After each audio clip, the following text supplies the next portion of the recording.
여러분 안녕하십니까? 1월 8일 목요일 KBS 아메리칸 뉴스입니다.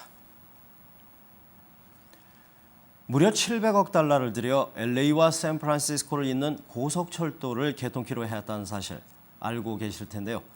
그런데 한국과 독일, 그리고 프랑스와 중국 등 세계 각국이 입찰에 응했는데 한 발 빠르게 수주에 나선 일본이 현재 가장 유리한 입장에 있다고 합니다. 이재호 특파원의 보도입니다. 미국 캘리포니아에서 고속철도 기공식이 열렸습니다. 광활한 미국 대륙을 최첨단 고속철도로 연결한다는 야심찬 계획입니다. 로스앤젤레스에서 샌프란시스코까지 840km 구간을 2시간 40분 만에 주파할 수 있습니다. 사업비는 무려 80조 원.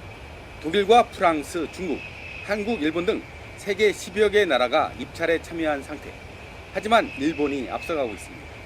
Japan led the world in high-speed rail. We will open our doors to companies from around the world. What they've meant for safety will be very effective competitors for our project.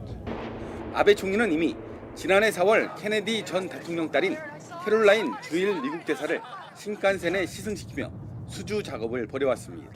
공사비의 절반을 대고 신칸센의 첨단 기술도 제공한다는 파격적인 조건까지 내걸었습니다. Wonderful ride, and I think that this technology is something that will bring great benefits to Japan, hopefully the United States one day. 일본은 이미 영국에도 10조 원 규모의 고속철도 사업에 신칸센 차량 공급을 시작했습니다. 이에 따라 우리 기업들도 미국 고속철도 사업을 수주하기 위한 적극적인 대응이 필요해 보입니다. 도쿄에서 KBS 뉴스 이재호입니다. 미국이 일본의 혼다 자동차에 자동차 업체 사상 최고액인 7천만 달러의 벌금을 부과했습니다. 미국 고속도로 안전교통국은 자동차 사고로 발생한 사망과 부상, 그리고 보증 요구 등을 제대로 보고하지 않은 책임을 물어 혼다 자동차에 최고 금액의 벌금을 매겼다고 발표했습니다. 혼다 자동차 측에 부과된 벌금은 지금까지 최고 벌금이었던 제너럴 모터스의 2배에 달합니다.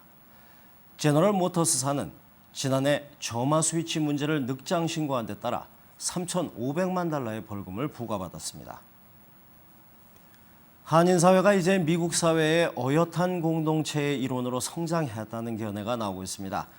과거에는 초청 대상이거나 또 초청만을 했던 한인사회가 이제 미국의 공공기관들과 한 가족이 돼서 모임을 주최하는 경향이 두드러지고 있습니다.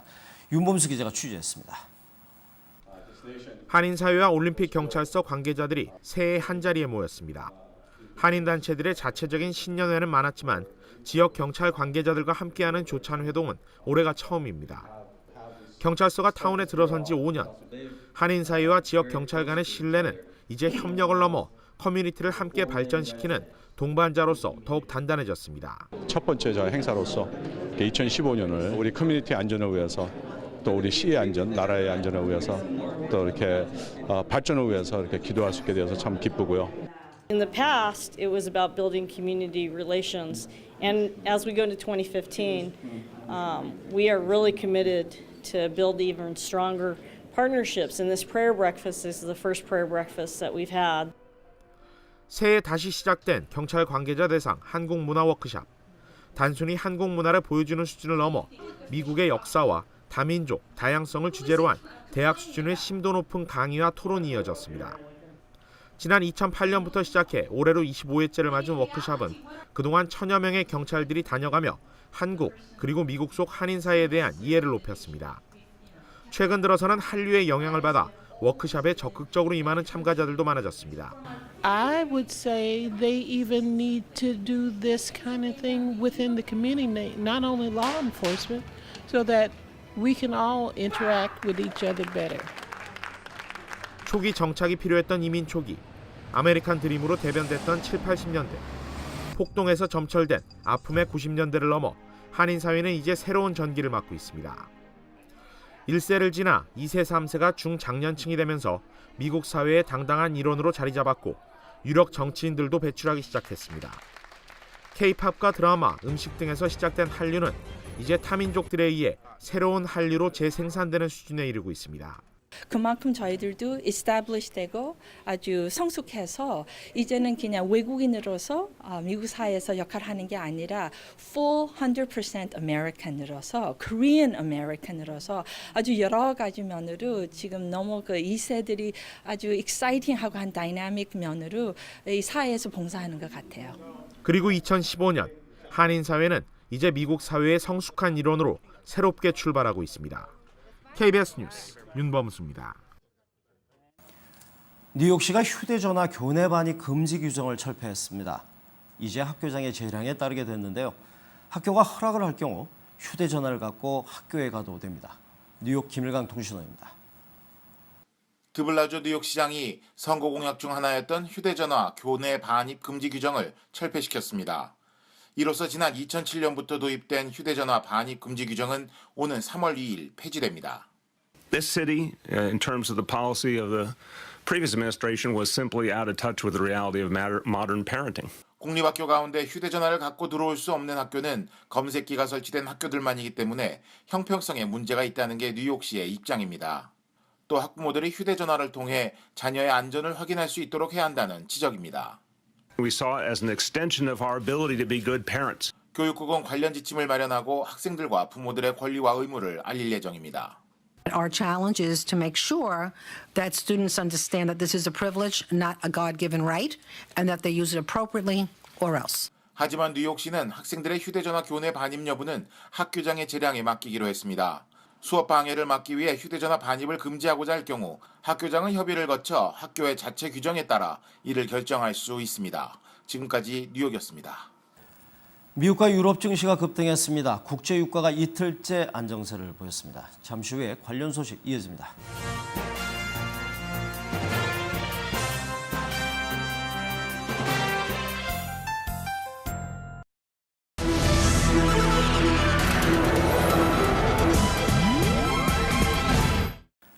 미국과 유럽 증시가 급등했습니다. 국제 유가가 이틀째 안정세를 보였고요. 특히 유럽 중앙은행이 경기 부양에 나설 거란 기대감이 커졌습니다. 뉴욕 박태서 특파원의 보도입니다.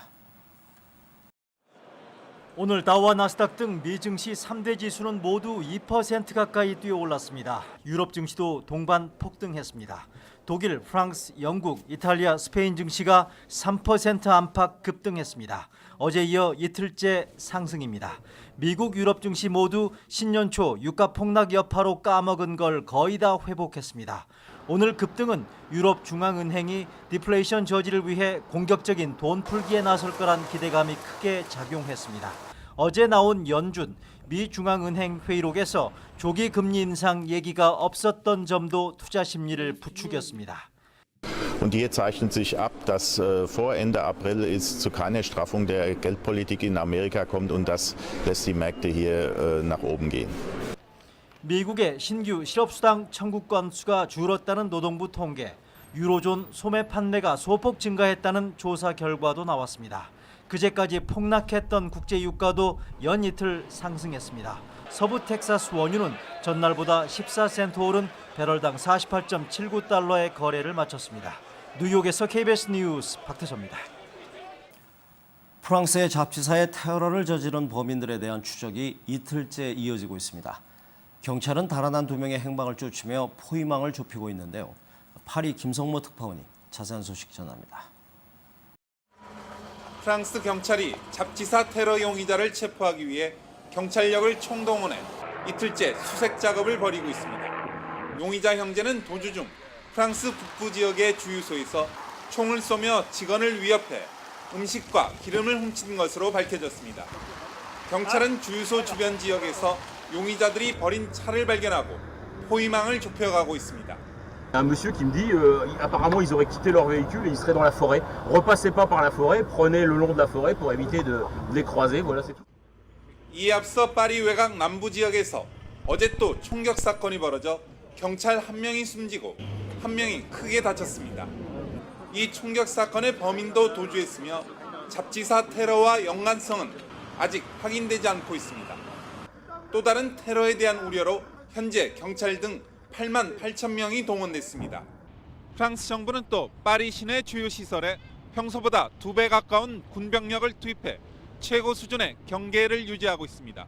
파리에서 KBS 뉴스 김성모입니다. 북한 인권 문제에 대한 유엔 등 국제사회의 관심이 높아지고 있습니다. 이런 가운데 부시 전 대통령도 거들고 나섰습니다. 북한 인권 관련 특별 보고서까지 발표하며 관심을 촉구했는데요. 공화당이 장악한 미국 의회 등엔 상당한 영향을 줄 것으로 예상되고 있습니다. 이강덕 특파원의 보도입니다. 부시 대통령 연구소가 발표한 북한 인권 보고서는 탈북자들의 증언 등을 토대로 북한에서 광범위한 인권 탄압이 이루어지고 있다고 적시하고 있습니다. 50여 년 동안 유지되고 있는 정치범 수용소에서의 인권 탄압이 특히 시정돼야 한다고 강조합니다. 부시 전 미국 대통령은 북한 주민들도 한국인들처럼 자유를 누릴 수 있도록 이제는 북한 인권 개선에 초점을 맞춰야 한다고 말했습니다. We must continue to do more to improve the human condition in North Korea, especially those of us blessed to live in free societies. 부시 연구소 보고서는 북한의 인권 문제가 북핵 문제보다 동북아 지역 안정에 더 큰 유해 요소가 되고 있다고 비판했습니다. 북한의 인권 개선을 위해 정보 장벽을 허무는 것이 중요하다는 점도 지적했습니다. 무인 비행기 드론을 통한 물자 공수와 위성 인터넷 서비스를 북한에 제공하는 방안도 제안했습니다. 부시 대통령이 북한 인권 문제에 관심을 촉구하면서 공화당 의원 등 보수 성향 인사들은 크게 고무된 분위기입니다. 워싱턴에서 KBS 뉴스 이강덕입니다. 오늘 뉴욕 증시는 유럽의 경기 부양 기대감으로 올랐습니다. 원달러 환율은 1,096원입니다.